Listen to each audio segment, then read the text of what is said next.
የዚህ ፕሮግራም የክብር ስፖንሰሮች ሮያል ሚት ትሬዲንግ፣ ሚናሬት ኢንጂነሪንግ፣ ሂሊፍ የቆዳ ህክምናና የፀጉር ንቅለ ተከላ ስፔሻሊቲ ክሊኒክ፣ ዶክተር ፈቲያ መካከለኛ የጥርስ ህክምና ክሊኒክና ቀስተ ደመና አረቢያን መጅሊስ ናቸው። የአላህ ሰላም ረህመትና እዝነት በሁላችሁም ላይ ይስፈን። ውድና የተከበራችሁ ተመልካቾቻችን ሰላምታችን በያላችሁበት ይድረሳችሁ። እንደምን ሰንብታችኋል? እንደምን ከርማችኋል? ሳምንታዊው የኔ መንገድ ፕሮግራማችን ተጀምሯል። አብራችሁን ስለምትሆኑ ደስ ይለናል፣ እናመሰግናችኋለን። 9282 ላይ ወይምን ያስቀደማችሁ እንደዚሁም 0937 11 68 99 ላይ ሀሳባችሁን እየላካችሁልን አብራችሁን እንድትቆዩ እንጋብዛችኋለን። የኔ መንገድን አጋር ሆነው ያበረቱልን ተቋማት አሉ። እጅግ አድርገን እናመሰግናለን። ጥራቱን የጠበቀና ሐላል የሆነ የፍየልና የበግ ስጋ ተመጣጣኝ ዋጋ ከፈለጋችሁ በ9804 ላይ በመደወል ይዘዙ፣ ባላችሁበት ያደርሱላችኋል። ሮያል ሚት ትሬዲንግ የፕሮግራማችን አጋር ስለሆነ እጅግ አድርገን እናመሰግናለን። ሂሊቭ የፀጉር ንቅለ ተከላ ማዕከል ሌላኛው አጋራችን ነው። የፀጉር ንቅለ ተከላ ለማድረግ ቦሌ ስናፕ ፕላዛ አንደኛ ፎቅ ላይ ጎራ ማለት ትችላላችሁ። ሂሊቭ የፀጉር ንቅለ ተከላ ማዕከል የፕሮግራማችን አጋር ስለሆነ እጅግ አድርገን እናመሰግናለን። ሌላኛው አጋራችን ቀስተ ደመና አረቢያን መጅሊስ ነው። የ5 ዓመት ዋስትና በመስጠት ልዩነታችንን እናረጋግጥሎታለን ይላቸዋል። ቤተል ቢጫ ፎቅ አካባቢ እንደዚሁም ደግሞ መርካቶ ጣና ገበያ ሁለተኛ ፎቅ ላይ በስፋት ታገኙታላችሁ። ቀስተ ደመና አረቢያን መጅሊስ የፕሮግራማችን አጋር ስለሆነ እጅግ አድርገን እናመሰግናለን። ሚናሬት ኢንጂነሪንግ ሌላኛው አጋራችን ነው። የመኖሪያ ቤት ህልሞን እውን ያደርጉ ዘንድ ሚናሬት ኢንጂነሪንግ መላ ይዞ መጥቷል። 0902 95 96 97 አሊያም 0903 10 11 12 ላይ ደውላችሁ ልታማክሩ ልታገኟቸው ትችላላችሁ። ሚናሬት ኢንጂነሪንግ የኔ መንገድ ፕሮግራም አጋር ስለሆነ እጅግ አድርገን እናመሰግናለን። ስቱዲያችን እንደዚህ ውብ ሆኖ ወደ እናንተ እንዲደርስ ያደረገልን ሚና ፈርኒቸር ነው። ሚና ፈርኒቸርን ጀሞ ራህ ህንፃ አንደኛ ፎቅ ላይ በስፋት ታገኙታላችሁ። ሚና ፈርኒቸር የፕሮግራማችን አጋር ስለሆነ እናመሰግናለን። ሌላኛው አጋራችን ደግሞ ቱርኪሽ ትሬንድ አልባሳት ነው። የቱርክ አልባሳትን ከፈለጋችሁ ወደ ቱርኪሽ ትሬንድ ጎራ ማለት ትችላላችሁ። ሁሉንም አጋሮቻችን እናመሰግናቸዋለን። ውድና የተከበራችሁ ተመልካቾቻችን ዛሬም እንደ ወትሮ ሁሉ መንገደኛ አለን። ተወልዶ ያደገው በጎጃም ሉማሚት በምትባል ከተማ ነው። የትላንቱ የማታው ጤናው የዛሬው መንገደኛዬ አህመድ አንዋር ጤናው ጋብዣዋለሁ። እባክህ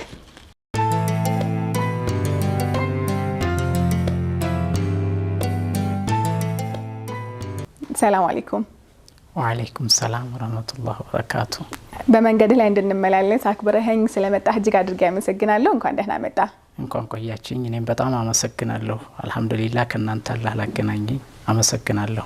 እንዴት ነህ አህመድ? አልহামዱሊላህ ደህና ነኝ። ጉዞ እንዴት ነበር? ከጎጃም ነው የመጣኸው? አዎ ከጎጃም ነው የመጣሁት። አልহামዱሊላህ አላህ አገናኘን። ደህና ነበር። ጉዞም ጥሩ ነው አልহামዱሊላህ። ዛሬ እንግዲህ በአንተ የህይወት መንገድ ልንመላለስ ነው። ስሰማ እንደው በጣም ጠያቂ ነህ፣ ከጠያቂም በላይ ደግሞ የተብራራ መልስ የሚፈልግ ጠያቂ ነህ። በጣም በሚያሳዝን ሁኔታ ግን ዛሬ መጠየቅ አትችልም። የተብራራ መልስ ብቻ ነው የምትመልሰው። የኔ መንገድ ላይ መጠየቅ አይቻልም፣ መመለስ ብቻ ነው። መርሐባ ችግር የለም። ሉማሚት እንዴት ናት? ሉማሜ አልহামዱሊላህ ጥሩ ነው። እዛው ነው የኖርኩኝ፣ እዛው ነው ያደግኩኝ፣ እዛው ነው የሰለምኩኝ፣ እዛው ነው አሁንም ያለሁት እዛው ነው። ጎጃም ውስጥ ነው የምትገኘው? ጎጃም ውስጥ ነው የምትገኘው። ትላንትና የማታው ጤናው ነበረ የምትባለው፣ ዛሬ ደግሞ አህመድ አንዋር ጤናው ተብለሃል። ስሰማ ደግሞ የገጠር ስም ለብቻ ነው የከተማውም ስም ለብቻ ነው ያለ። እስኪ እናውራ። የገጠርና የከተማ ስም ይለያያል? ይለያያል። የእናቴ ሀገር አለ። እዛ ሀገር ላይ በመሄድ ሰዓት የሰራ ያውቃል በሚል ነው ስያሜ የሚጠሩኝ። እሺ።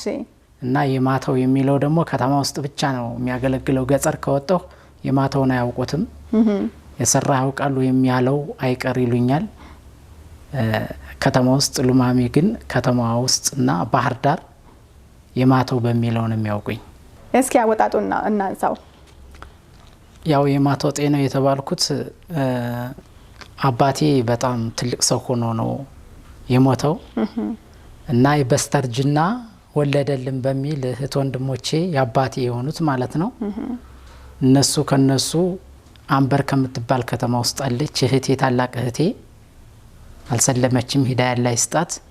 እሷ ነች የማታው ጤናው የሚለውን ስያሜ የማታው በስተርጅና አባቴ ወለደ ብላ የማታው ጤናው አለች። የማታው የኔ ስም ሲሆን ጤናው ያባት ነው። ስለዚህ በስተርጅና ወለደልን አባታችን የማታ ማታ በሚል የማታው ብላ ሰየመችኝ። ስለዚህ እሷ በሰየመችው ባህር ዳር ወዲው ህፃን ሆኜ ስለሄድኩኝ ወደ ወንድሜ ባህር ዳር ነው እዛ ተማርኩኝ። የማተው የሚለው በከተማ ውስጥ ተንጸባረቀ።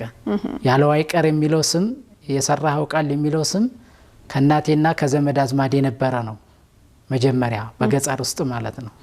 ለዚያ ነው እንደዚህ ሊለያይ የቻለው ማለት ነው። ይሄን ይመስላል። እስኪ በትዝታ ወደ ኋላ መለስ ስላደርግህ ወደ ልጅነት መርሐባ። በጣም ኮሜዲያን ነህ ስሰማ። አዎ ዛሬ የኔ መንገዳችን በተዝናኖት ነው የሚቀጥለው። የተዝናናን ነው የምንቀጥለው የምንጓዘው። መርሐባ። ተማሪ ያለ በትምህርት ቤት ውስጥ ከሚከናወኑ የወላጆች ቀን አይነት ነገር የሆነ ቀን አለ አይደል? ትምህርት ቤት ውስጥ በዛን ቀን ተሸላሚ ነህ፣ መድረክ ላይ ማጣፋም ሲባል ሰምቻለሁ። እስኪ እናንሳው። መርሐባ። እዛ ላይ ያው ወላጆች ቀን በሆነ ሰዓት ይነግሩኛል፣ እሄዳለሁ መድረክ ላይ ብዛት ከሙዚቃው በፊት እንደ ፍየል እንደ ዶሮና እንደ በግ ከዛም ከበጎች ራሱ የራባት በግ የተራበች በግ ምናምን ሲሉኝ ያንዳንዱ ድምጻቸውን በማውጣት መጀመሪያ ህዝቡን የማነቃቃት ስራ ነው እዛ ላይ የምሰራው። ከዛም በኋላ ነው ወደ ሙዚቃው እንገባለን፣ ወደ ዘፈን እንገባለን። እዛ ሙዚቃ ላይ እንትንላለን። በዚያ ሁኔታ እንጨርሳለን። በእንደዚህ አይነት ነገሮች ላይ ነው የሚያሳትፉኝ። መርሐባ። እንግዲህ ዛሬ ተገናኘን የኔ መንገድ ላይ ነው። እንደዚህ ባሉ ወጎች እንደዚህ ባሉ ጨዋታዎች ነው እንግዲህ በህይወት መንገድ ላይ የምንመላለሰው ወደ ኋላም ወደ ፊትም እያለ መርሐባ ኢንሻአላህ። የኔ መንገድ ፕሮግራምን ታውቀዋለህ? ከዚህ ቀደም የኔ መንገድ ፕሮግራም ከዚህ ቀደም አላቅም። ያው ብዛት ስታስተዋውቂ አንቺን እንትንላለሁ ሰማለሁ። ስሰማ የኔ መንገድ ላይ ምናምን እያሉ ይሉኛል አንቺን። ከዛ የኔ መንገድ ምንድነው እያልኩ ጥያቄ ውስጥ ጠይቃለሁ። በሞባይል ላይም እንደዚህ ይታያል ይመስለኛል። በሞባይል ላይ ዩቲዩብ ላይ እንደዛ ሲሉ የኔ መንገድ ምንድነው የኔ መንገድ እንደውም የኔ መንገድ አይባልም ያንተ መንገድ ነው መንገዱ ያንተ መንገድ ነው ብለውኝ እንደዚህ ብለውኛል። ከዛ ስጠይቅና ስረዳ ስከታተል በጣም ነው ደስ ያለኝ። ጉጉት ነው ያደረብኝ ጉዞ ወደዚህ ለመምጣት። በተገናኘሁ እያልኩ ነበረ። አንድ ወንድሜ ያው ታውቂያለሽ የደወለልሽን እሱ ወንድሜ ሊያገናኘኝ ቻለና ያላ ተውፊቅ ሆኖ ደግሞ ልንገናኝ ችለናል። እና አልহামዱሊላህ በመገናኘታችን ደግሞ እጅግ በጣም ደስ ብሎኛል። አልহামዱሊላህ ረብል ዓለሚን።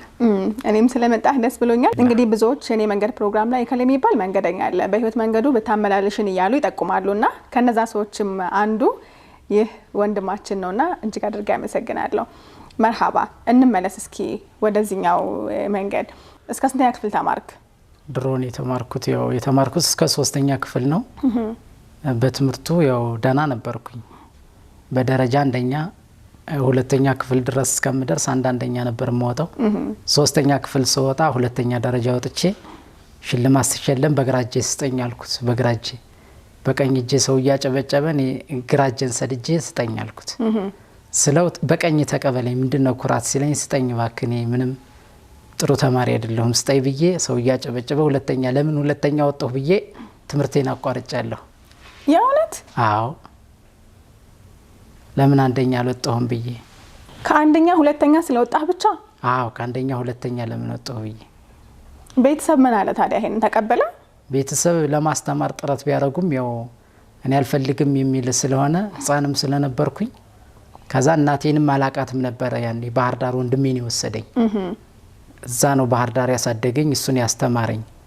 እስከ 3 ከተማርኩ በኋላ ወደ እናቴ ጋር መገናኘት ጀመርኩኝ። ጡት እየጠባን የወሰዱ ምናምን ትለኛለች እናቴ። ከእናቴ ጋር ተገናኘሁ። ወደ እናቴ ደግሞ ፍቅሯ አዘነበለ። እነሱን ተውኳቸው። በዚህ ምክንያት ትምህርት አቋረጥክ? በቃ? አዎ አቋረጥኩኝ። አዎ። በጣም ይገርማል። ለምን 2ኛ ወጣው ብሎ ትምህርት ማቋረጥ ማይታሰብ ነገር ነው። ትንሽ እስኪ ስለ አካላዊ ስለ ውጫዊ ነገርህ እናውራ። የአይኖችን ብርሃንና 2 እጆችን እንግዲህ አታሃቸዋል አሁን ላይ የሉምና እስኪ ወደ ኋላ መለስ ብለን እናስታውስ። በምን ምክንያት ነበረ እንደዚህ ሆነው?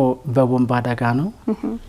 ቦምብ ነው የኢህአዴጎቹ በገቡ አካባቢ ላይ ወድቆ አግኝተን ስንጫወት 4 ነበር። ከአራታችን የሞተም አለ የተረፈም አለ። ከመካከል ደግሞ ያው አደጋው ደግሞ እንደሚታየው 2 እጆችን ከዚህ ጋር ከጥግጋ ከዚች ጋር ተቆርጠዋል። 2 አይኖችን አጥፍቷል። በቦምብ አደጋ ምክንያት ነው እንደዚህ ለመሆን የደረስኩኝ። መትረፌ ደግሞ አልহামዱሊላህ አላህን አመሰግናለሁ። ይሄን መሰለ ዲንም አላህ ስለሰጠኝ አልহামዱሊላህ ረብል ዓለሚን ይሄን ይመስላል የንትኑ ያዳጋው ጉዳይ ይሄ ነው። የስንት አመት ልጅ ነበርክ? እንደዛ ሲሆን እንደዛ የ11 አመት ልጅ 10 አመት ልጅ አካባቢ 10 11 ሆናለሁ። ሌሎች አንድ ሰው ሞታለች፣ ሁለት ሰው ተርፈዋል። አንዷ ደግሞ ከጊዜ በኋላ ስትመክረኝ ነበረ። እሷ ደግሞ አጃኢብ ነው ደግሞ የሷ የተለየ ነው። እኔን ራሱ አካል ተጎደው ብለህ እንዳይሰማ የኛም አካል በምን እንደሚያጠፋው አላህ የምናቀው ነገር የለም። ሁለቱም ሙስሊም ናቸው። የምናውቀው ነገር የለም የኛን አካል በምን እንደሚወስደው አላህ እያለች እየመከረችኝ እያለ እበት ነገር ከሜዳ ላይ ለቅማ ወደ ጓሮዋ አካባቢ እበት እንትን እያለች ለኩበት የሚሆን እየጠፈጠፈች ባለችበት ሰዓት ላይ ከጎረቤት የሚቆረጥ ዛፍ በአጋጣሚ ከሰዎች እጅ በገመድ እየተሳበ ነው የሚጣለው። ከሰዎች እጅ ንፋስ ሲወዘውዘው በማምለጥ ጭንቅላቷ ላይ ወድቆ ለሞት ተዳረገች። ከቦምብ ተርፋ በእንደዚህ አይነት ከይፍያ ሞተች እሷ። እና በምትሄድ ሰዓት ወደ ሆስፒታል ስትሄድ ግቢ ላይ ስትደርስ ዘው ሞተች። እና ታላቅ መካሪ ነበረች እሷ። ከዚህ ከቦምብ አደጋ ተርፋ በእንደዚህ አይነት በዛፍ ጭንቅላቷ ላይ ወድቆ ወደ አኺራ ሄደች። አላህ ይዘንላት። አላህ ይዘንላት።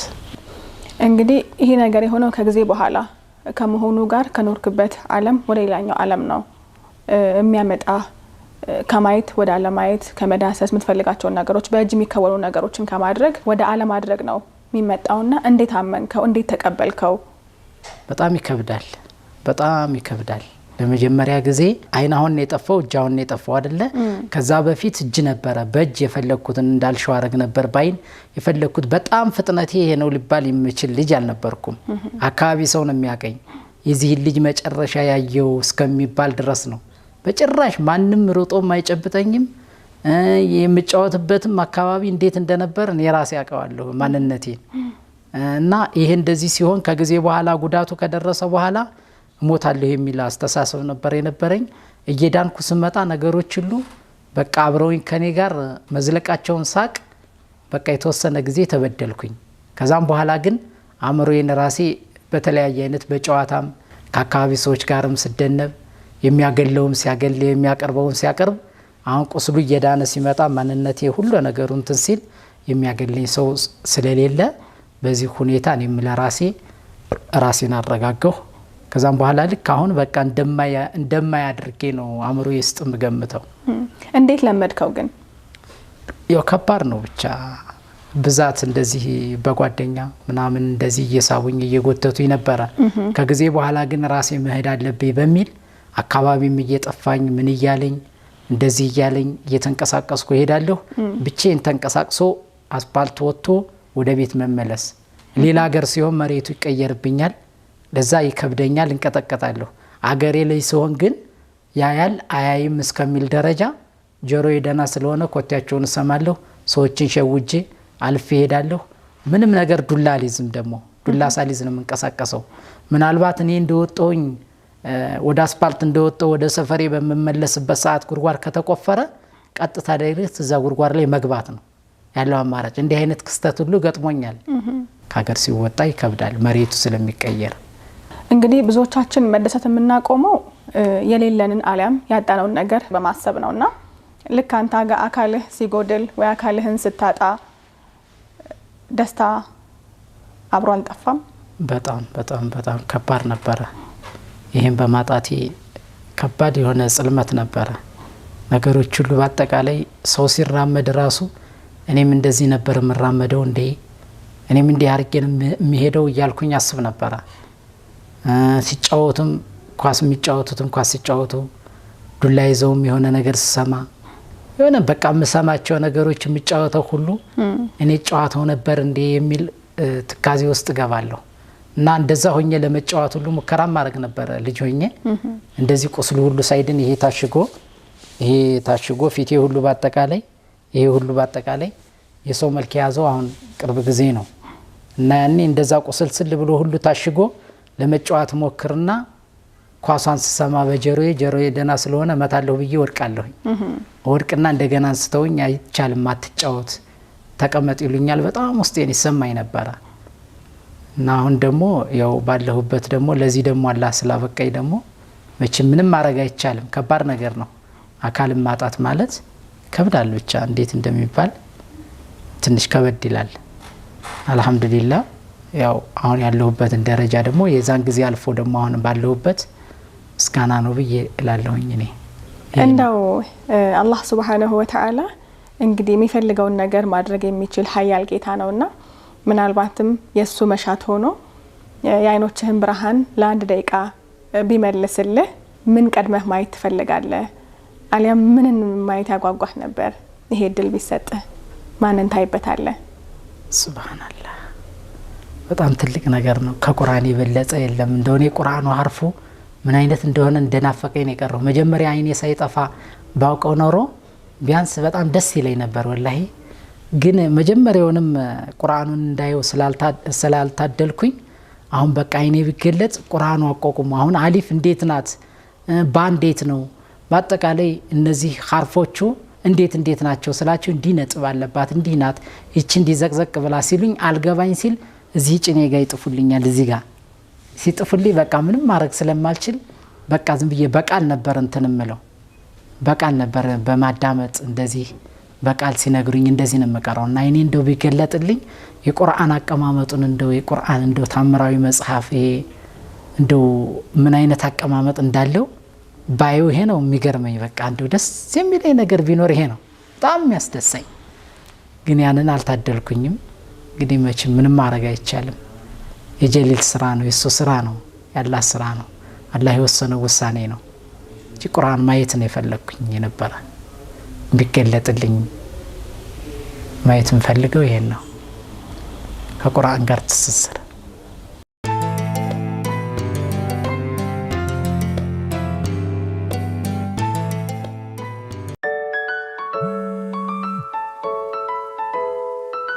ሄሎ አያት ሄሎ ሀቢቢ እንግዶች እኮ ዛሬ ነው የሚመጡት ኧረ እባክሽ ረሳው እንዴ ለማንኛውም ስጋ አልቆብኛል እንድታመጣልኝ እሺ መርሃባ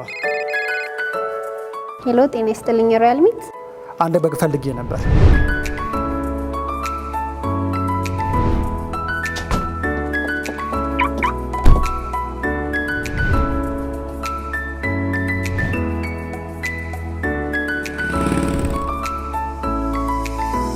ይሄው ገላገልኩሽ ከሮያል ሚት ይዤልሽ መጣ ሮያል ሚት በ9804 ደውለው ጤናማና ሐላልነቱ የተረጋገጠ የበግና የፍየል ስጋ ለርሶ አሊያም ለስጦታ እንደዚሁም ለሰደቃ ሲያዙ የሚገኙበት ድረስ በቅልጥፍና በኃላፊነትና በነፃ ማድረስ ዝናን ያተረፍንበት መለያችን ነው 100% ጤናማነቱ የተረጋገጠ ሐላል ስጋ ተመጣጣኝ በሆነ ዋጋ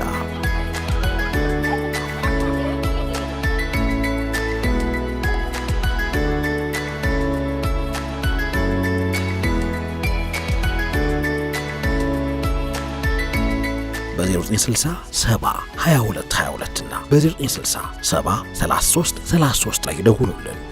ሮያል ሚት ትሬዲንግ ኢት ፍሬሽ ፊል ፍሬሽ።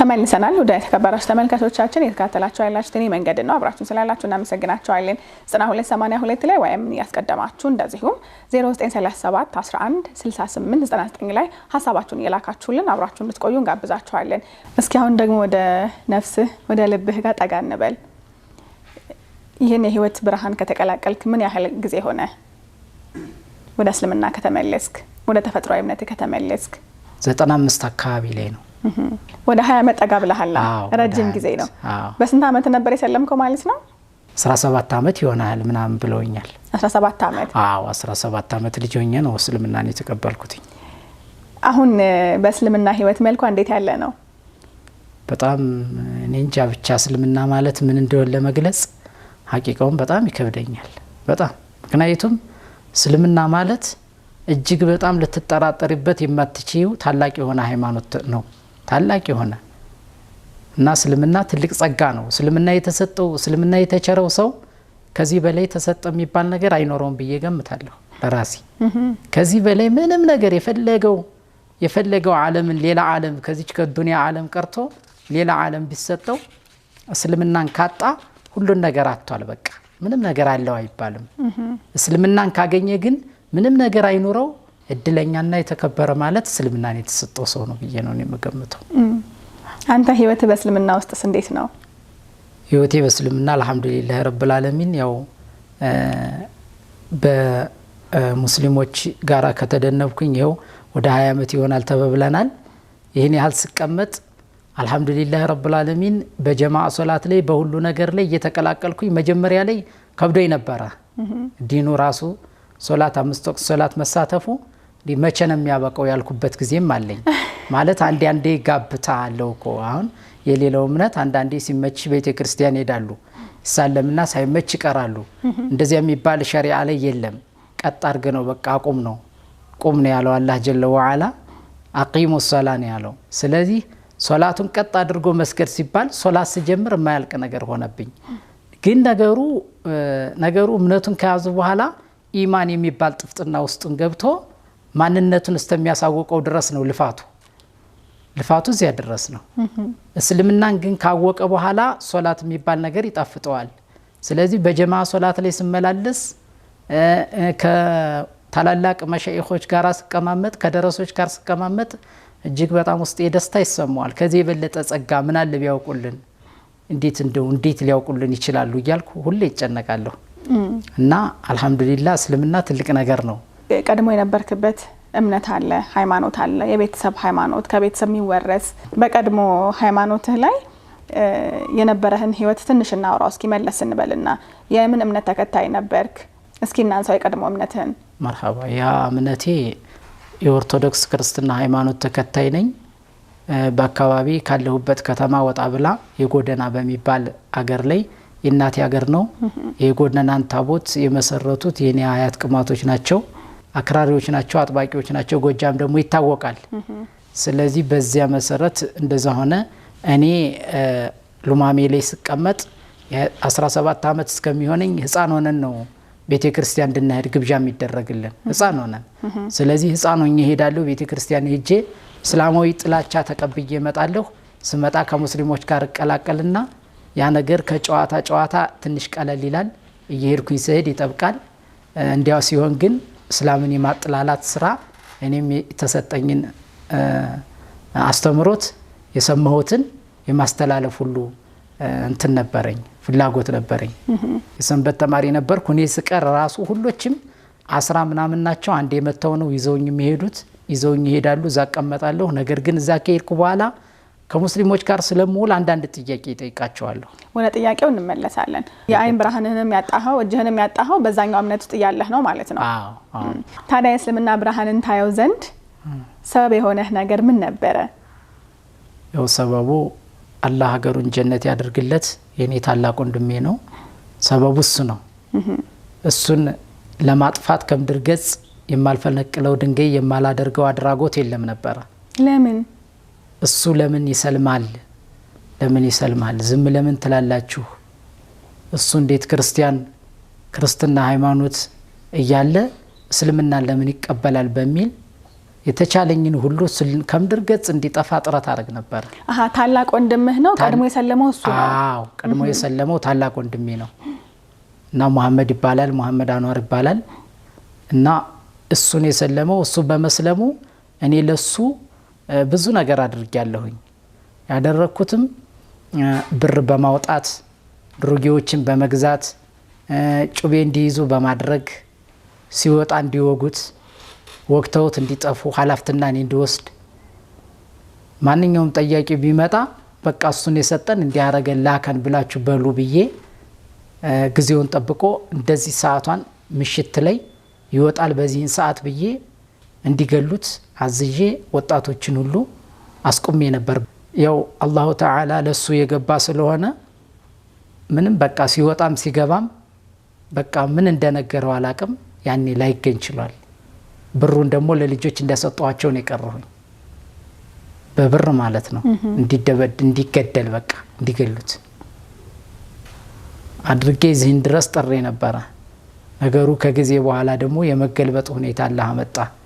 አላህ ሲሰጥ የፈለገውን እንደሚያቀና አላህ ፈለገኝ። እኔንም አልহামዱሊላህ እሱ በመፈለጉ እኔም ደግሞ ከምድር ገጽ ሳልጠፋ መገኘቴ ጥሩ ነው እንጂ በዛ አይነት ተንኮሌና በዛ አይነት አድራጎቴ ይችን ዱንያ ለቅቄ ባህር ነሮ አላህ ዘንድ ምን ይገጥመኛል?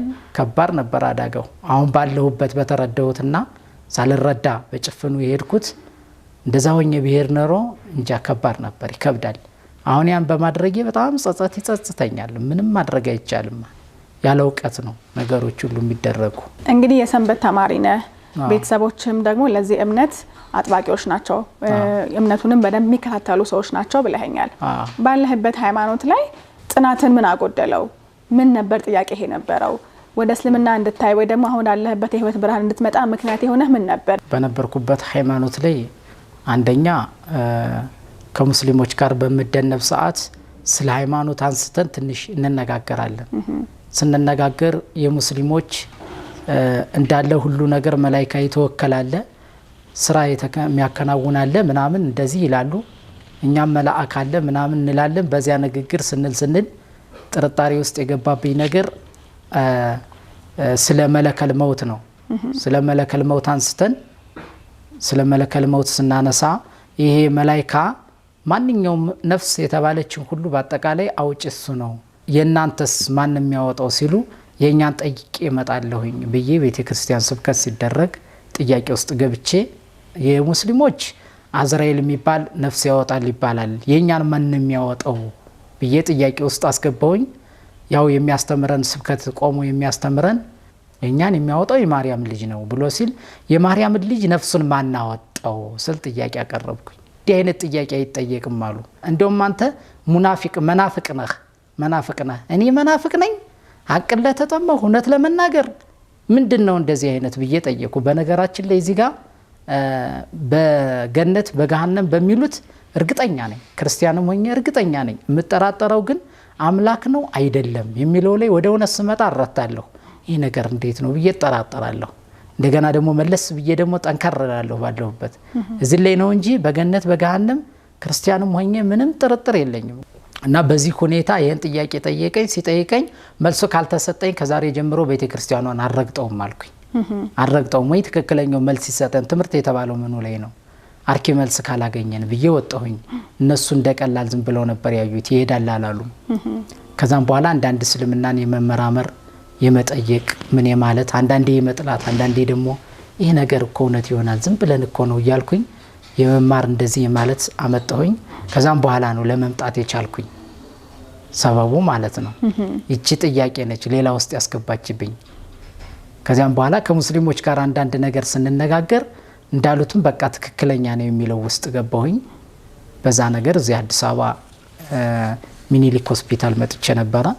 የወንድሜ ጋር ምግብ ምናምን ጋብዘኝ ነበረ ቤታቸው ማለት ነው። ሙስሊም ሆነው ስበላ ትንሽዬ ስጋ አገኘሁኝ እና በጣም ደንግጬ በቃ ሙስሊም ሆንኩ ብዬ ጥመቀኝ ብዬ ነበር የመጣው። የመጨረሻው ክርስትናን የመተዌ ሰበብ እዚሁ አዲስ አበባ ነው የተውኩት። ጥመቀኝ ብዬ ቄሱም መጣሁ ራፋኤል ላይ መጥቼ ጥመቀኝ ምን ሆነ ነው ሲለኝ የእስላም ስጋ በላሁኝ፣ ስለዚህ ጥመቀኝ። ሲጠምቀኝ ምንም በቃ ልቤ እንዳለ የለም። ከዛም በኋላ ስተኛም ስነሳም እስልምና ነው በቃ የሚታየኝ። ተኝቼም በህልም የሚታየኝ እስልምና፣ ቆሜም በቃ የሚሰርጽብኝ እስልምና። ቤተክርስቲያን ቁጭ ብዬ ራሱ ከፊት ለፊት ከሩፋኤል ፊት ለፊት አለ ቤተክርስቲያን መስጂድ። እዛ መስጂድ አዛን ሲል የመጀመሪያ ቀን በቃ ልቤ እንዳለ በቃ ብርግድግድግድ አለ፣ በትንትና ያለ ሰውነቴ በቃ ብድግ አልኩ፣ ወጣሁ። እንደወጣሁ ቀረሁ በቃ ወጣሁ። ከዛ ያን አዛን ስሰማ ማለት ነው የመጀመሪያ ነው አዛን ስሰማ። እዛ ሀገራችን ይደረጋል እንደየአካባቢው ግን አዛኑ ይለያያል። ይህን ስሰማ በጣም ነው እንትን ያለኝ። ከዛም በኋላ ወደ እስልምና መጠየቅ ምን ማለት መጽሐፎችን ማስመጣት የስላሴ ጽንሰ ሀሳብ እውን ኢየሱስ ጌታ ነው የሚል እነዚህ መሰሎችን እንዲያነቡልኝ በማድረግ እስልምና ላይ እንድጋበዝ አድርጎኛል ማለት ነው። ከዛ በኋላ ለወንድምህ ነገርከው መስለም እንደምትፈልግ? አዎ ስነግረው አላመነም። ይሁናል ካለ አስብበት አለ። ተረጋጋና ቆም ብላ አስብበት፣ አትቸኩል አለኝ። ማስነበቤን አያውቅም፣ ጥላቼን ያውቃል፣ ሁሉ ነገሬን ያውቃል። እና ወንድሜ በነገራችን ላይ በጣም ዱዓ ይወዳል፣ ዱዓ ያደርጋል። እና መሻይኾችን ዚያራ እንደዚህ ታላላቅ ሰዎች ዚያራ ከነዛ ጋር መቀማመጥ ያበዛል። እና ሲሄድ በመንገድ ላይ ራሱ ሲሄድም ለኔ ዱዓ እያደረገ እንደሚሄድ ነግሮኛል በኔ ለኔ አላህ እንዲመልሰኝ ማለት ነው እና የሱ ዱዓ ሳይሆን አይቀርም ብዬ ገምታለሁ ከዛ በኋላ የት ሻሃዳውን ያስክ ሻሃዳውን የወሱ ቤት ነው ያስኩትኝ በቃ ጧቱኑ ጀምሮ ነው በቃ ሐጂ ዑስማን ሐጂ እንድሪስ እየተባለ የጠጠር ውርጅብኝ ነው በከተማ ውስጥ ይዘንብብኝ ነበር ወደሱ እንመጣለን እዛው ነው ሻሃዳ ያስከ ወንድምህ ቤት ወንድሜ ቤት ነው እንግዲህ ወንድምህ ለምን ሰለመ ብለህ ጥላቻን በጣም አዝለህ የነበረ ልትገለውም የነበረ ወንድምህ ቤት ደግሞ አልহামዱሊላህ አላህን የተገናኘህበት ቦታ ሆኗል እሱ በሰዓቱ ሻሃዳውን ስትይዝ የተሰማህ ስሜት እንዴት ያለ ነበር ታስታውሳለህ የተለየ ስሜት ሰምተሃል በጣም በጣም በጣም ይሄ ነው ለማለት ይከብደኛል ይሆነ በቃ ሌላ ይሄ ዱንያ ዓለም ሳይሆን ሌላ ዓለም ላይ እየተቀመጥኩ ይመስለኛል ልቤ ራሱ የልቤ ምት ይሆነ በጣም እየጨመረ ይሄዳል በቃ እየጨመረ ይሄዳል ሰዎች ከወጡ በኋላ ዱዓ አድርገው ሻሃዳ ያደረጉት ቁርስ ምናምን ብለው ከወጡ በኋላ ተከናንቤ ነው የተኛሁኝ አስታውሳለሁ ምክንያቱም ከደስታ የሆነ ደስታ ብዛት ይሄ ነው ብዬ ለመግለጽ እንትን ስላለኝ በቃ ከዚህ በኋላ በሞትም ብዬ በቃ ምመኘው ድረስ በቃ በህልሜ ሞቼ ምናምን ይያልኩ እየባነንኩኝ በቃ እንደዚህ ከዚህ በኋላ በሞትም ችግር የለም በቃ ምንም በቃ ይሄን እንደዚህ አይነት ዲን አላህ ለሰጠኝ አልহামዱሊላህ ብዬ በጣም እጅግ በጣም ይሄ ነው ደስታዬ ይሄ ነው ብዬ አልገልጸውም ከባድ ነበር ደስታዬ ውስጤን የተሰማው ከዛ ቀጥሎ እንግዲህ ያለው ተግባር መስገድ ነው አይደል አንተ ሻሃዳውን ከያዘ በኋላ ደግሞ ለአላህ መስገድ አለበት ግንባሩን ከመሬት ማገናኘት ይኖርበታልና አንተ በሰዓቱ እስልምናን ከተቀላቀልክ በኋላ ልክ ደግሞ ለዛ አንድና አምሳያ የሌለው አላህ Subhanahu Wa Ta'ala ግንባርህን ከመሬት ስታገናኘው ሌላ የተሰማህ አዲስ ስሜት ነበረ እንዴት ተቀበልከው እንዴት ተሳጣጣምከው ያንን ስሜት ያ በቃ ወዲው ሻሃዳ ያስኩኝ ወደ መስጂድ እንደሄድን የተነገረኝ መስጂድ ሄጄ ጀማዓ ሶላት መስገድ እንዳለብኝ ነጋግረውኝ ነበር ወዲው ሰህድ የከወንኩት ስራ እንደ ቤተ ክርስቲያን ኢሳሜለ ያን ግንቡን ለመሳም እንደዚህ ብዬ ስል ተውተው ብሎ ሰው ከለከለኝ እንዴ ምን እስልምና እኮ ተቀብያለሁ አልኩኝ ከዛ እስልምና ማለት ና ዝም ብለ ግባ ውስጥስ ምን አለ ውስጥ ምን አለ የሚገዛት ማትወጣ እንደዛች አይነት ተጠብቅ ነበር እና አይ እንደዛም የለም ታዲያ ምንድነው ስላቸው ይሄማ ና እንዴት መስገድ እንዳለብኝ እግሬን እንዴት ማረግ እንዳለብኝ ውዶ ለማረግ ራሱ አልችልም እጀለኝም እንዴት አድርጌ እስቲንጃ ማረግ አልችልም እንዴት አድርጌ ሁሉን ነገር እንዴት አድርጌ ነው ማረገው ስላቸው ሁሉን ነገር ማድረግ እንዳለብኝ ቀላል እንደሆነ ፈርዶች ምን አይነት እንደሆኑ ሱና የሚባለው ምን አይነት እንደሆነ እያንዳንዱ የሶላት አህካሞችን በሙሉ አስተማሪ ማለት ነው ወጣቶቹ ነገሪ በዛ መሰረት ሶላት እንድጀምር ሆንኩኝ ማለት ነው እና ዘው 5 ወቅት ሶላት ሰገድኩኝ እየቆየሁ ግን በጣም እየከበደ ይመጣ ሶላቱ እየከበደ መጣ አንዳንዴ ለመተው ሙከራ ግን አይተውም ይሰገዳል ምናምን ይያሏልኝ እስከሚጣፍጠኝ ድረስ ሄድኩኝ አልহামዱሊላህ አሁን ጥሩ ሁኔታ ላይ ይገኛለሁ ብዬ ገምታለሁ እና አሁን ላይ ተሰግደ እንዴት ነው ስሜቱ እንዴ በጣም ታልሰግድኩ አሁን ራሱ ያወሮሽ የሆነ ሶላት ካለፈኝ እዛ ሶላቱ ላይ ልቤ ይሄዳል ሐቂቃውን ለማውራት ሶላቱ ላይ ልቤ ይሄዳል እንደገና ሶላት ሰግጄ ስወጣ ሙስሊም ሆኖ በመንገር ላይ በተለያየ አይነት ቦታ ላይ ሶላት ሳይሰግድ የቀረ ወይ ቁጭ ብሎ እየተጫወተ ወጣቱ ነው እንደዚህ ወይ ሽማግሌ ሆኖ መንገር ላይ ቁጭ ብለው እንደዚህ ሳገኛቸው እንዶ አይናቸው ደና ሆኖ እጃቸው ደና ሆኖ ባፍ መናገር ባልችልም ውስጤን ይሰማኛል እንዶ አላህ አካላቸው ሙሉ አድርጎ ሰርቶላቸው ላላህ እንዶ ጉንብስ ብሎ ላላህ ፊታቸውን አለ መድፋት ከዚህ የበለጠ ምንድን ሊያረጉ ነው ብዬ በጣም ይሰማኛል ሰወጣ ማለት ነው ይሰማኛል እና እኔ ግን የትም ቦታ ቢሆን መጀመሪያ ለሶላት የሚመችበት ቦታ ከሆነ ነው ደስ የሚለኝ ለማረፍም ለመሄድም የትም ቦታ ማለት ነው እና አልহামዱሊላህ እስልምና ሰው ገብቶበት የኢማን ፓወሩ ከፍ እስከሚያድግ ድረስ ትንሽ ሊከብደው ይችላል ያ ጥፍጥናው እየመጣ በሄደ ቁጥር ግን የሚያሳስበው ያ የሚያሳልፈው ነገር ነው ይፈራል ባሳለፈ ቁጥር ይፈራል ፍርሃት ይሰማዋል በዛች ክስተት ሞት ቢመጣ ጎሎ ካላህ ጋር መገናኘት ትንሽ ከበድ ይላል መርሐባ አሁን ወደ ቤተሰብ ጋር እንምጣ ወደ ማህበረሰቡ ጋር እንምጣ እስኪ እንግዲህ አናናራችን ሲቀየር ሁኔታችንም ሲቀየር አብሮ የሚቀየሩ ብዙ ነገሮች አሉ። ወደ አዲስ ነገር ሲመጣ አዲስ ነገርን መቀበል ብዙ ጊዜ ከባድ ነው። ለኛም ከባድ ነው፣ አብሮ ላለ ሰውም ከባድ ነው። ማህበረሰቡም ደግሞ በቀላሉ የሚቀበለን ነገር አይደለም። በተለይ ደግሞ እምነት ሲሆን ትንሽ ጠጠር ይላል አይደለ?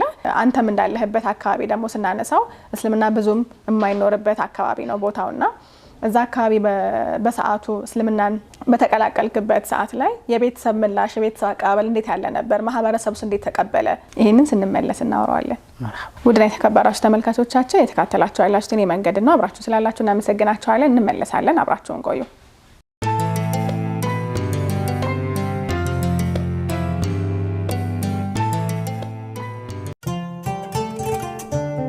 መሰረታዊ ፍላጎታችን የሆነውን መጠለያ ለማግኘት ከዚህ በኋላ ስንት ዓመት ይፈጅብናል?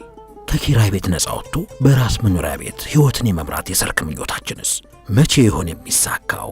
የብዙዎቻችንን የጋራ ህልም ለመፍታትና እንደ ሰማይ ከራቀብን የቤት ባለቤት የመሆን ፍላጎት ጋር ለማቀራረብ ለቃልና ሙያቸው ታማኝ በሆኑ የምህንድስና ባለሙያዎችና የሪል ስቴት አልሚ ጥምረት የተቋቋመው ሚናሬት ኢንጂነሪንግ ከመልከ ብዙ አዳዲስ ዘዴና አማራጮች ጋር እነሆ የምስራች ይለናል።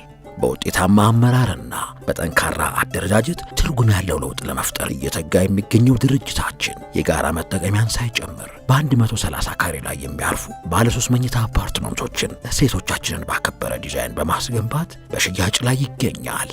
ሆስፒታል ስታንዳርድ ሊፍቶች የሚገጠምላቸው ባለ 15 ወለሎቹ የሚናሬት አፓርትመንቶች በአንድ ወለል 4 አባወራን ብቻ የሚያስተናግዱ ሲሆን በቂ የመኪና ማቆሚያን ጨምሮ መሰረታዊ አገልግሎት የሚሰጡ ግብአቶችን ያሟሉ ናቸው። በአንፎ በጀሞ 2 እና በኮልፌ ቀራኒዮ ሳይቶቻችን በግንባታ ላይ ከሚገኙ አፓርትመንቶች በተጨማሪ መካከለኛ ገቢ ላላቸው የቤት ፈላጊዎች የተጠና መላ ይዘን መተናል። በ0902 959697 እና በ0903 10 11 12 ላይ ደውለው አሊያም ለቡ ኦሳክ ታወር አንደኛ ፎቅ ወደሚገኘው ዋና መስሪያ ቤታችን ብቅ ብለው እንመካከር።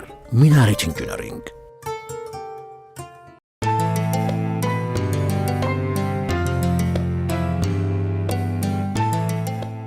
ተመልሰናል። ውድና የተከበራችሁ ተመልካቾቻችን የተካተላችሁ ያላችሁት የኔ መንገድና አብራችሁን ስላላችሁ እናመሰግናችኋለን።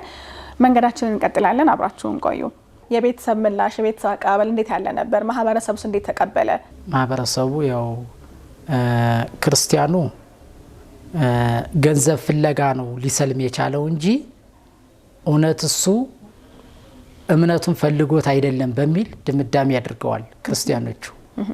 በዚህ ላይ ተንተርሰው ደግሞ በተለያየ አይነት ምክንያት ጫና እንዲደረግብኝ ቅስቀሳ ተደርጓል።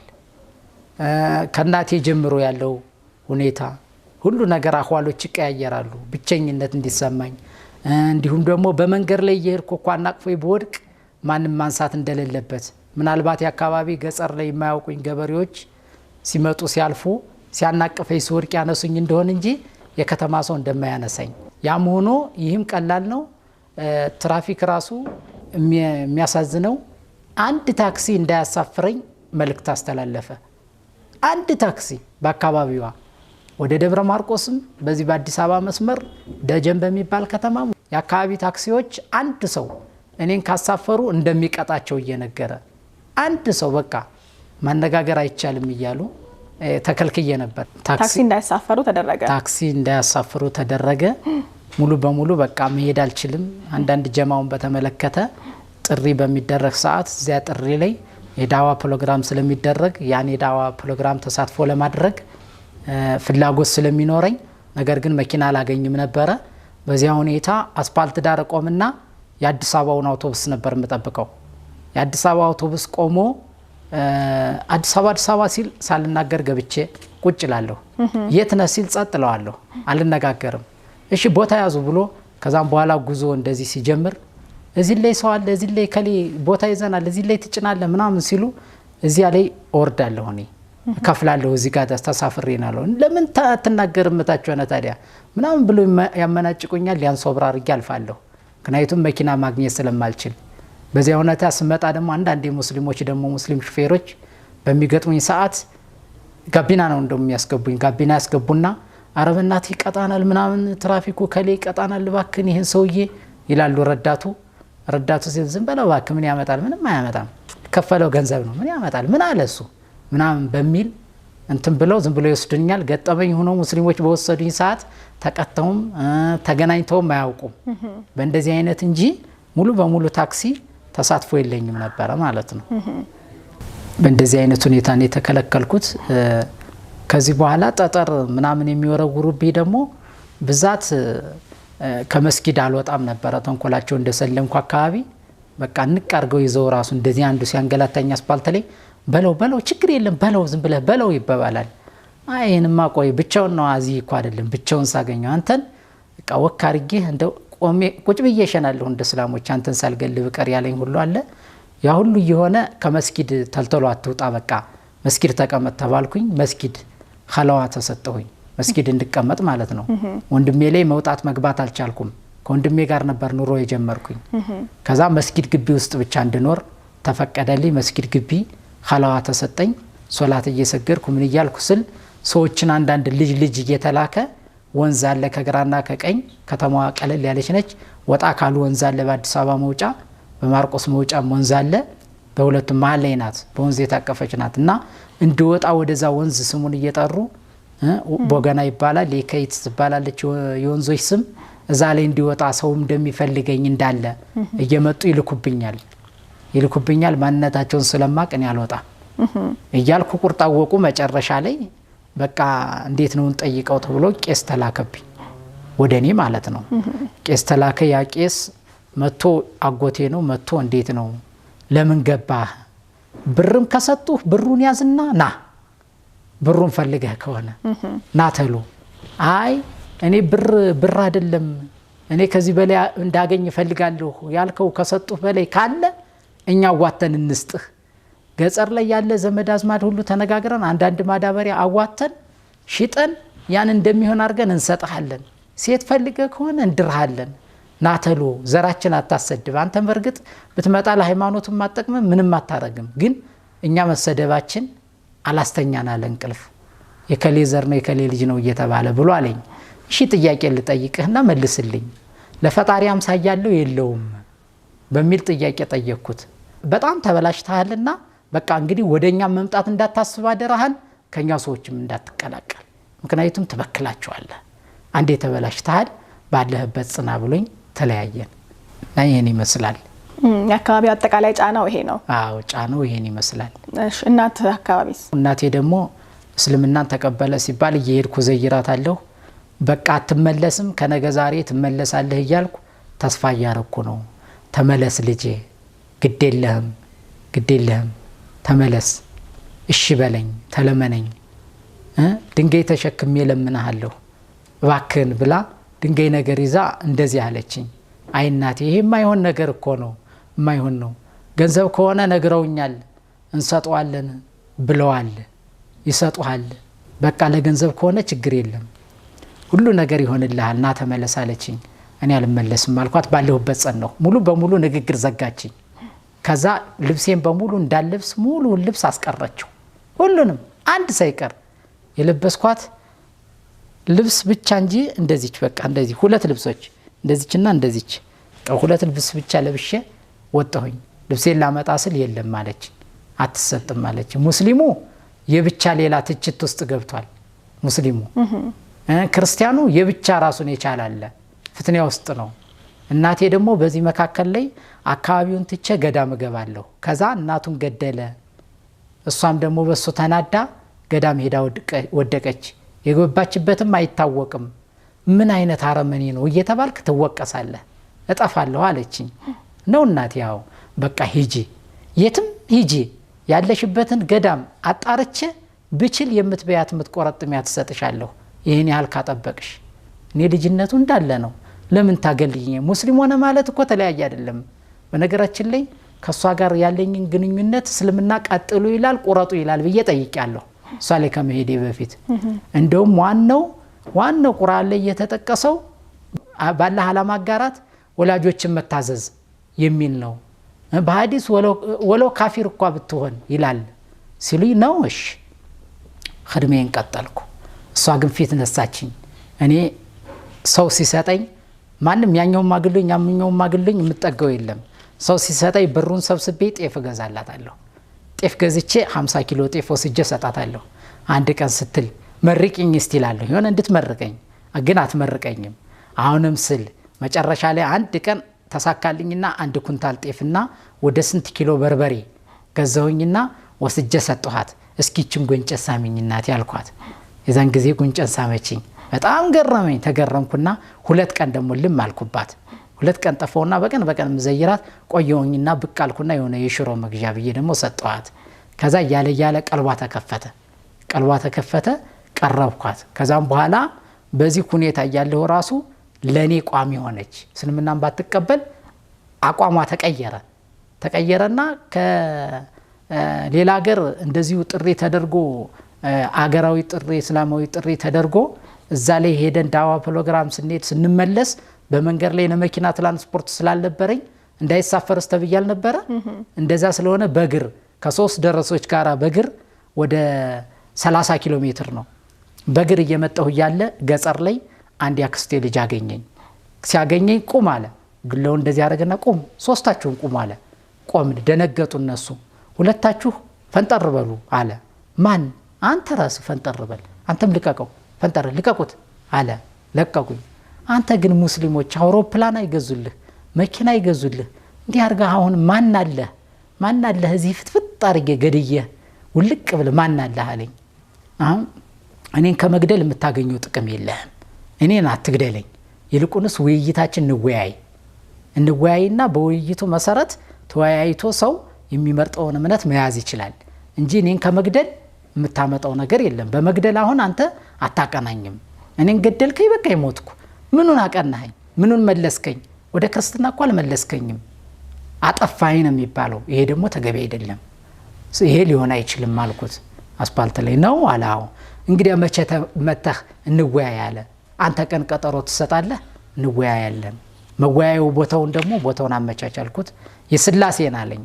እሺ የት ቦታ ስለው እዚህም ቦታ፣ በቃ እንነጋገርበታለን ብዬ ለቀቀልኝ ቦታ መጣሁ። ያንን ወሬ ስሰማ እናቴ በጣም ነው የጮኸችው። መጀመሪያ የነበረው አቋሟ ስለተቀየረ በጣም ጮኸች። ለምን ልጄን የፈለገው ታምር እንኳን እስላም እኮ ሰው ነው እንዴት እንኳን እስላም የፈለገውን ይሁን ስልሜው ይታነቅና አፈር ይብላና ልጄን ሊገለው በጭራሽ መሆን የለበትም ብላ ስሞታ ላከች። ከዛም በኋላ ያ ሁሉ አሰፍስፎ የነበረው ውስጡ ሌላ ሁሉ እንትን ይዘው ነበር አሉ።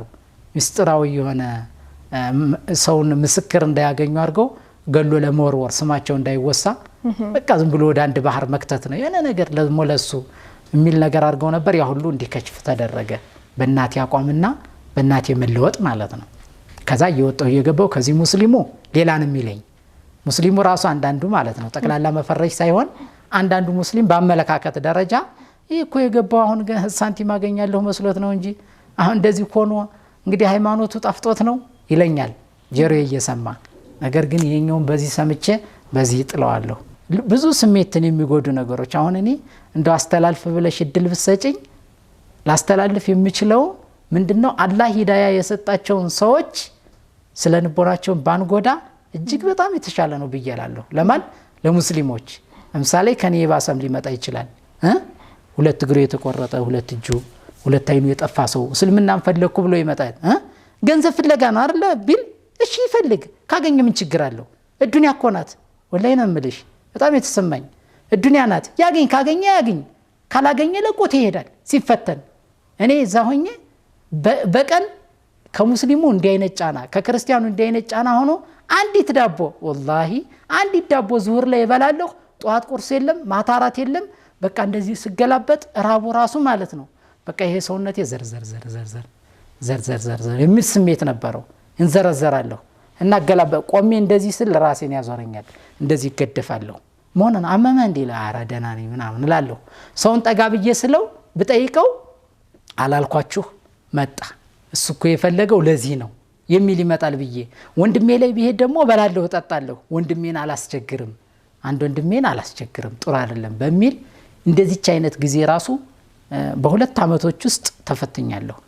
እንደዚህ አይነት ማለት ነው አንድ ዳቦ እየተበላ ከዛም በኋላ ግን እየለመድኩና እየሰበትኩ በመጣው ቁጥር ሰደቃና ግብዣ በሚደረግ ሰዓት ስሜ ተጠርቶ ነው።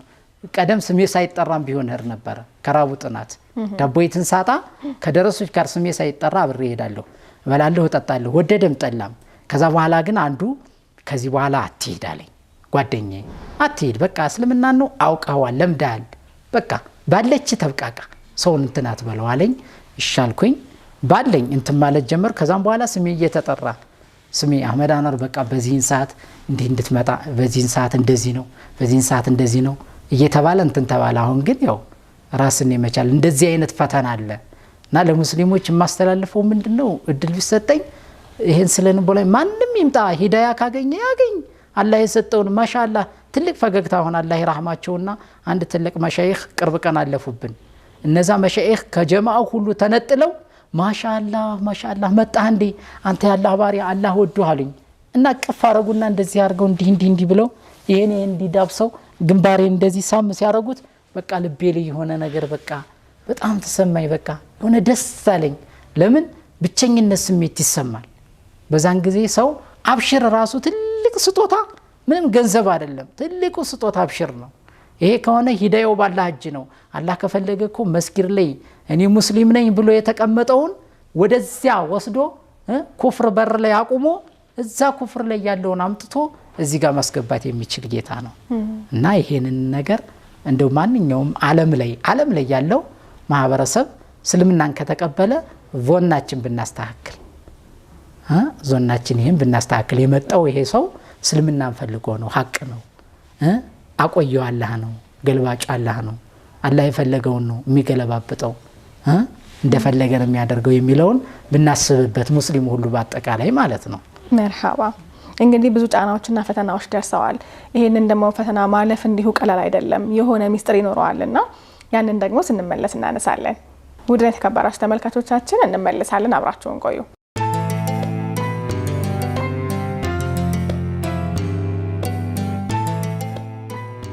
ውበት ይማርካል፣ ምቾትና ጥራት ሲቀላቀሉት ደግሞ ቀስተ ደመና ይሆናል። በስፖንጅና በፍራሽ ምርቶቹ እረፍትን ከጥሩ ምቾት ጋር በመለገስ የሚታወቀው ተቋማችን አሁን ደግሞ የአብሮነቱን ድምቀት በአይነትና በጥራት ጥንቅቅ ተደርገው በተሰሩ መጅሊሶች አስቦ ምቾትን ከውበት ጋር እንካችሁ ይላል። ቀስተ ደመና አረቢያን መጅሊስ በቱርክ ስታንዳርድ ዲዛይን የተሰሩ መጅሊሶች፣ 100% በቦንድሪ የተሰሩ ባለፍሬም መጅሊሶች እንዲሁም ከእጅ ንክኪ ነፃ ሆኖ በማሽን ቅርጽ የወጣላቸው መጅሊሶች እኛ ዘንድ በስፋት ይገኛሉ። በመረጡት አይነትና ዲዛይን በአጭር ጊዜ ማድረሳችን ልዩ ያደርገናል። በመጅሊሳችን ጥራትና ምቾት ስጋት አይግባው። ምርቶቻችንን ሲገዙ የ5 ዓመት ዋስትና በመስጠት እናረጋግጥሎታለን። ምርቶቻችንን በስፋት መርካቶ ጣና ገበያ ሁለተኛ ፎቅ እንዲሁም ቤተል ቢጫ ፎቅ አካባቢ ያገኙናል። 0931 7676 0945 51 3246 ላይ ደውሉልን። ቀስተ ደመና አረቢያን መጅሊስ የውበት የጥራትና የምቾት ዓለም።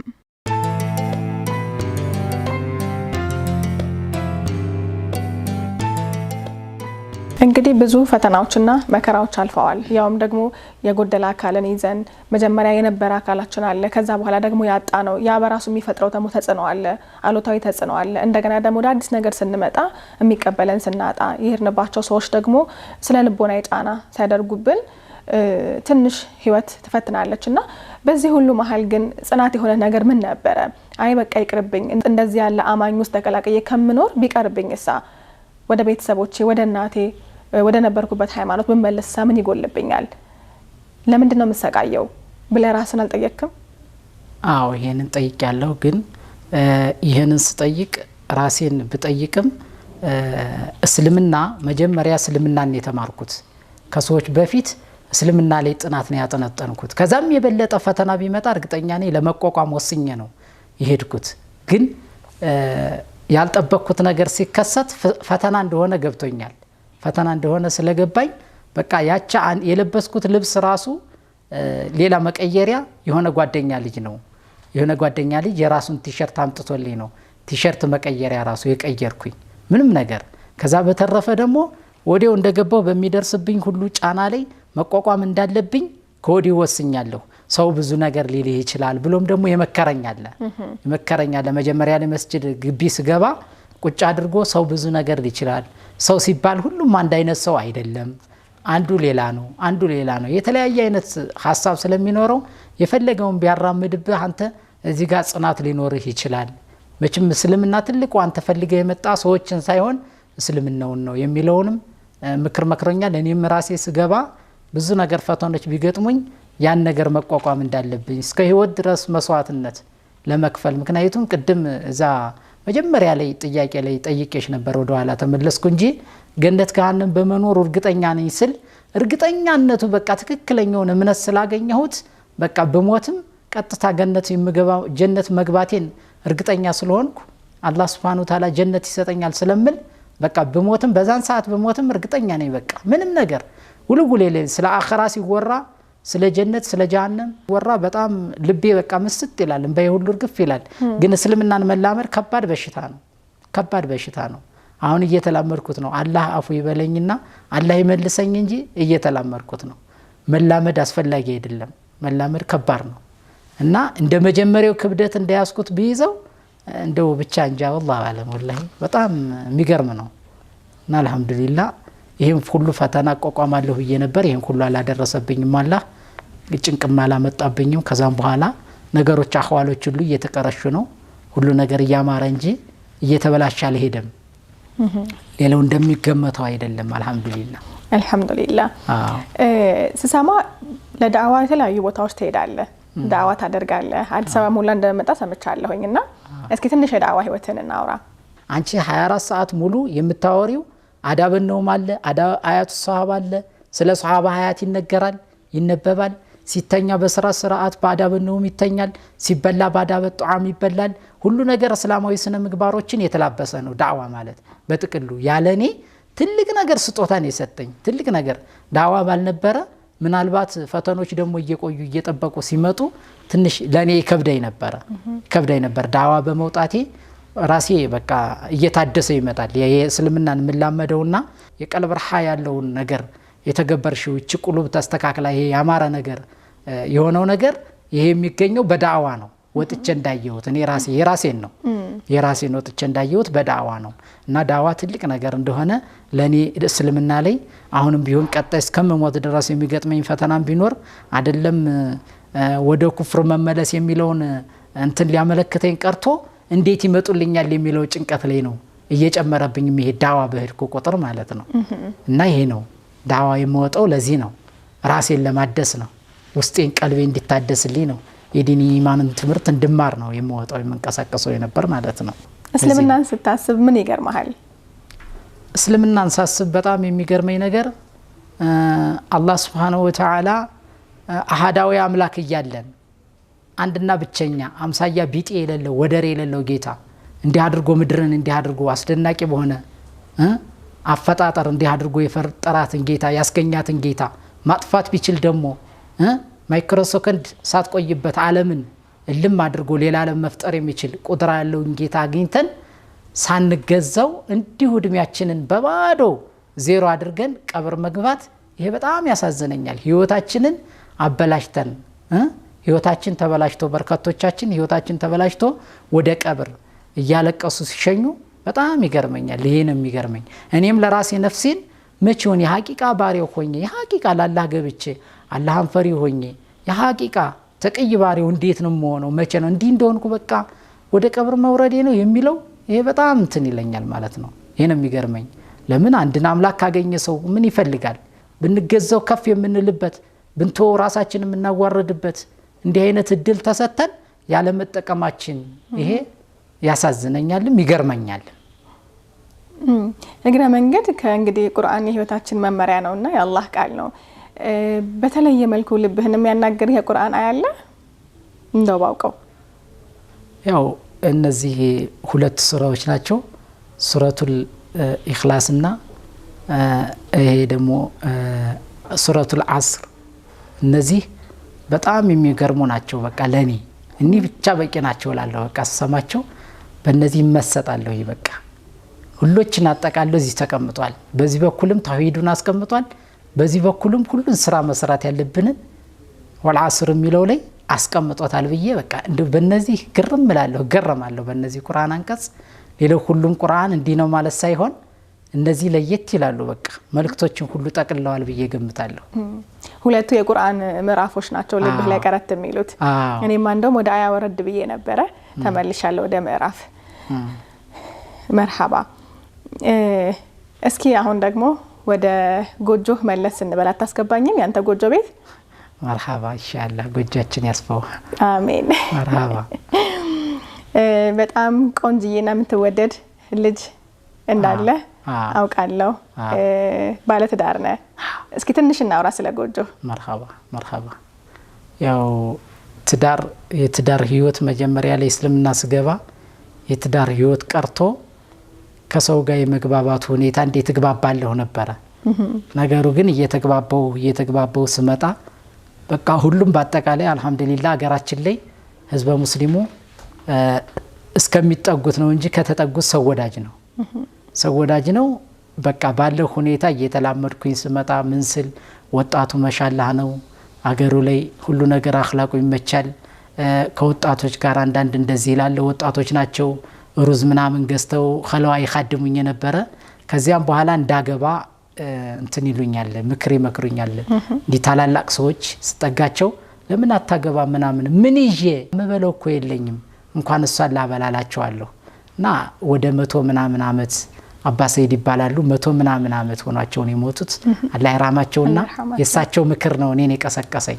እንደ ለመሆኑ አንተ ያችን ያገኛሃትን የጻፈልህን ምትበላ ማን ሰጥተው ነው ይላሉ። እሱማ አላህ ነው እላቸዋለሁ። በቃ ባላህ ከተጠራጠርክ ትራባለህ፣ ባላህ ካልተጠራጠርክ አትራብም። ይልቅስ ዝም ብለህ ዱዓ እያደረክ እንድታገባ ዱዓ አርግና አላህ ይግለጥልኝ በለው ብሎ ይሉኛል። ለማግባት በቃውኝ። ሳገባ ግን ያው እኔ በበኩሌ ኪሴ ጋር የነበረው 2000 ብር ነበር እሷን ሳገባ። እሺ የሚገርመው አሁን ይችን 2000 ብር ምንድን ላረጋት ነው? ኧረ ጉድፈላ እሺ ብዬ ገብቼ ኧረ ምን ይሁን አልኩኝ። ስለ ይሄን ወሬ ሲሰማ አንድ ወጣት ወንድማችን ጀለብያው ሙሉ ጀለብያ ጫማውን አድርጎ እንደዚህ ቻለልኝ ሸፈነልኝ። ከዛ አንዱ እንደዚህ ሲሰማ አንዱ ደግሞ የሷን እንደዚህ ሸፈነልኝ። የኔ ትርፍ ሆነች ፍጌልና የሆነ ምናምን መግዣ እንዳሆኑ አልነበረም ጊዜው ደህና ነበረ። የፍጌል የዘይት የምናምን እንደዚህ አረጉና ሰርገኛ እንዲጠራ በቃ ጥራ ተባልኩኝ። እዛው ወንድሜ ሚስት ደግሞ ልጇን ትድር ነበረ ልጁ መርት ባላለች ልጇን ትድር ነበረ። አብራ ዳረችኝ እሷ ማሻአላህ። እሷው ሰርግ ላይ እሷ ልጇን ምድርበት ላይ አብራ ዳረችኝ። በሳምንት በሁለት ሳምንትም ካልቻልኩ እንግዲህ የማይሆን ከሆነ ብዬ እስከ ጊዜው ልሂድና ብዬ ያልኩት ትዳር ይሄን ያህል አመት እንድቀመጥ አድርጎኛል ማለት ነው። ምን ያህል ጊዜ ሆናችሁ? እኛ ከተጋባን 12 አመታችን ነው። ልጅ 11 አመቷ ነው። ማሻአላህ 11 አመት ሆኗታል። አልহামዱሊላህ አሁን እየখাደመችኝ ያለች 5ኛ ክፍል ተማሪ ሆናልኛለች። ማሻአላህ አላህ ያሳድግልኝ። አሜን። ይሄን ይመስላል አخዋሉ። በጣም ይገርማል። እንደው በቀሪ ህይወትህ ምን ማሳካት ትፈልጋለህ? ባውቅ ደስ ይለኛል። ከዚህ በኋላ በሰጠኝ ህይወት አላህ እንደው ምን አይነት አሻራ ጥዬ ልሄድ ይያልኩ ነው ሁሌ የማስበው። አላህ ፍቃዱ ከሆነ ለኡመት ሰበብ ለሂዳያ የመሆንበት ነገር እንዲኖር ነው የምፈልገው። እኔ ታደልኩና ይሄንን መንገድ መርቶኛል ብለሃል። ምናልባት ግን ይህ መንገድ ቢቀርብህ ኖሮ ምን ይጎልህ ነበር? በጣም ከባድ ነው። በጣም ከባድ ነው። ድሮም በሃይማኖቴ በኦርቶዶክስ ሃይማኖት ሆኜ በመጠራጠረው ምንድነው እንዲኮንኩኝ ከሞትኩኝ ይሄ ነገር ሐቅ ካልሆነ አከህዱ ሐቅ ካልሆነ ቀጥታ ጀሃነም እንደምገባ እርግጠኛ ነኝ። እና እንዴት ይሆናል ብዬ ወደ ሌላ ርዕስ ልገባ ሆነ እንጂ ቤተክርስቲያን ሄጄ ራሱ እንዲያርጌ ትክክለኛውን እምነት እንዲመራኝ አልቀሸበታለሁ። ይሄ እምነት በቀላል አልተገኘም። እንደዚህ አርጌ ይዤ ማለት ነው። ከዚህ ጋር የወይራ ዛፍ አለች፣ ከዚህ ጋር የወይራ ዛፍ አለች። እንደዚህ አድርጌ ይዤ ወደ ሰማይ እንደዚህ በመሆን አምላክ ሆይ እንደው ትክክለኛውን እምነት ምራኝ። እዚች ዱንያ ላይ ሆኜ ሁለት እጄ ጠፍቶ ሁለት አይኔ ጠፍቶ የምኖረው ህይወት ቀላል ህይወት ከዚህ በኋላ ወደዚያ በህድ የትኛው ዓለም ላይ ነው መገባ? እንዴት ነው መሆን? ጌታዬ ሆይ ባከን ትክክለኛውን እምነት ምራኝ ብዬ ይሄን ያህል አልቀሸበት አላህን የሰጠኝ ይሄን ሂዳያ ሊሰጠኝ የቻለ። ምክንያቱም አሁን ወደ እስልምና ሃይማኖት አዝማሚያ በመመራ ሰዓት ሌላ ጥላቻ ስለሚነገረን ለመቀበልም አልፈልግም።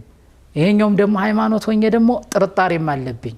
መሀል ላይ ስለሆንኩኝ ልቤ ስለሚወላውል አልቅሼ እንደዚህ አድርጌ ወይሮችን ይዤ ጌታዬ ሆይ ባክን ብዬ አልቅሻለሁኝ። ከዛም በኋላ ነው በቃ ከልቤ ውስጥ ይሄን ሙሉ በሙሉ ክርስትናን አውጥቶ እስልምናን አላህ ያደለኝ እና እስልምናን ባጣ ኖሮ በጣም ከባድ ነገር ነበረ። ህይወቴ ሁሉ በአጠቃላይ ድስቁልቁል ብሎ በአጠቃላይ ህይወቴ እንጃ ይሄ ነው ብዬ ለመናገር የሚገልጽ መግለጽ አልችልም። ወላሂ ሁለት ሀገር እጦታ ማለት እስልምና ማጣት ነው። እስልምና ማጣት ከባድ እንትን ነው፣ ከባድ አደጋ ነው እስልምና ማጣት። እስልምናን በማግኘቴ ግን በጣም የተሰማኝ ደስታ ደግሞ ይሄ ነው አይባልም። ከዚህ በኋላ በሞትም ምንም አይመስለኝም። እኔ ለኔ ሞት አልጨነቅም ምንም ነገር አላህ እስልምናን ስለሰጠኝ ማለት ነው። አልহামዱሊላህ። ምናልባት እንግዲህ ይሄንን ፕሮግራም በተለያየ እምነት ውስጥ ያሉ ሰዎችም ያዩታል የህይወት መንገድ ስለሆነ እና አላህን ላላገኙ አላህን ለማያውቁ እስልምና ሐቅ እንደሆነ ለማይረዱ ምናልባትም ደግሞ ይህ ጥሪ ያልደረሳቸው ሰዎች ሊኖሩ ይችላሉና እግረ መንገድ እንደው አንድ ሁለት ቃል ብታሻገርልኝ ደስ ይለኛል ወይ ደግሞ ዳዕዋ ብታደርግልኝ ማለቴ ነው። መርሐባ። ይሄን ማስተላልፈው ይሄን ለሚከታተሉ ሁሉ እስልምናን ጥላቸውን ሳይሆን መልካም ጎኑን አይተው ጥናት እንዲያደርጉ ነው። ራሱን እንዲጠይቅ ከሞት በፊት ሞት ሳይመጣበት በፊት ማለት ነው ራሱን እንዲጠይቅ ጥሪ ያደርጋለሁ። ወደ እስልምና እንዲመጡ ይሄ ትልቅ ዲን ነው። ይሄን እንዳያጡ ይሄን ማጣት ከባድ አደጋ እንደሆነ በጥላቻ መልኩ ከሄዱ ማንኛውንም ነጭን ጥቁር ነው ብሎ መጥራት ይቻላል። በቃ ጥቁር ነው አላስ በቃ ጥቁር ነው እያሉ ማጣጣል ይቻላል። ግን ጸዳ ያለ ሃይማኖት ነው እውነት ነው ውሸት ነው የሚለውን ወደ እውነት ተግባር ገብተው ቢያዩ ይሄን የሚከታተሉ ሰዎች ጥላቻቸውን ትተው ወደ ሂዳያ ቢመጡ እኔ ጥሪ አስተላልፍላቸዋለሁ። በጣም አመሰግናለሁ አህመድ ስለመጣህ በጣም ደስ ብሎኛል። ስለተገናኘን እንዲህ ያለ የህይወት መንገድህን ስላሻገርክልኝ በጣም ደስ ብሎኛል። በድጋሚ እጅግ አድርጌ አመሰግናለሁ። አክብረህኝ ስለመጣህ አላህ ያክብርልኝ። የነበረን ቆይታ ይህን ይመስል ነበር። መርሐባ። ውድና የተከበራችሁ ተመልካቾቻችን ከመንገደኛዬ አህመድ ጋር የነበረን ቆይታ ይህን ይመስል ነበር። እናንተም አብራችሁን ስለነበራችሁ በተጓዝንበት በሄድንበት ቦታ ሁሉ አብራችሁን ስለተጓዛችሁ እጅግ አድርገን እናመሰግናችኋለን። 9282 ላይ ወይም ምን ያስቀደማችሁ እንደዚሁም 0937 11 68 99 ላይ ሐሳባችሁን የላካችሁልን አብራችሁን ስለነበራችሁ እጅግ አድርገን እናመሰግናለን። በሚቀጥለው ሳምንት ከሌላ መንገደኛ ጋር እንጠብቃችኋለን። የአላህ ሰላም ረህመትና እዝነት በሁላችሁም ላይ ይስፈን። መልካም ሳምንት ይሆንላችሁ።